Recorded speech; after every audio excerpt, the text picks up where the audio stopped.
So we're going to hear from Amanda Doviak, who's going to talk to us about the continuous improvement work that she's done in the School of Psychology. So over to you, Amanda.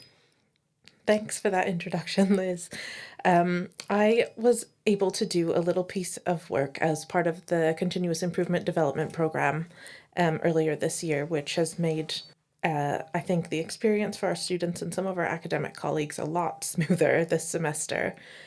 So last year, our Level 5 programs went through curriculum redefined, and a lot of our modules were updated and there were some small updates to the programs. But unfortunately, this led to a bit of confusion in the module enrollment process because there were a couple of errors in the catalogs with things like credit weightings not really matching up. Students weren't able to enroll on their pathways for the two different optional sort of module sets that they have on the programs. And so this just really confused them. We had so many emails from students who just weren't sure what to do to enroll because they couldn't complete the process. It caused a lot of stress for academic colleagues as well around setting up groups in their modules, because a lot of our assessments on the redefined modules involve a lot of group work, and it was causing issues for things like allocating their dissertation projects as well. So we got a bit of negative feedback on the process because of all of that confusion. And I think that a lot of that was down to issues around like the clarity of communications that were being sent out to students or not being sent to students in this case about their pathway options and the different optional modules they could choose on the like when they were transferring to the psych year, because this was for students who were in level 3 kind of progressing to level 5 as part of the integrated master's program.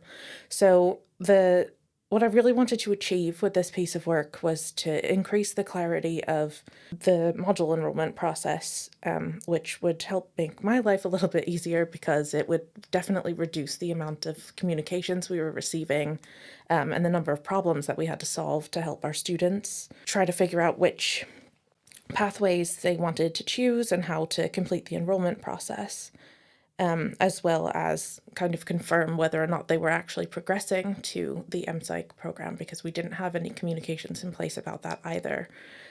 So what I needed to kind of do to achieve that was to make sure that we were decreasing the number of errors in the module catalog and the program catalog. And my hope for that work was to kind of reduce stress for staff, meaning myself and our academic colleagues, and try to clarify our communications around this process. So I think the CI development program was really helpful in this situation because it helped me kind of discover tools that would be really useful to actually achieve these goals. So empathy mapping was one tool that I thought was really useful to my project because it helped me to understand the parts of the process that were the most confusing to the students, and which parts of it were also creating stress for academic staff. It just gave me an opportunity to kind of consider things from the perspective of our customers, who are our students and staff. And alongside that, I also took some baseline measurements, which was really useful to help kind of quantify things like the number of students who were affected, the rate of correspondence. I think around one issue of with the module catalog, we received something like 55 emails from students, and there are only about 12 students on this program, so that clearly had like a huge impact on their experience.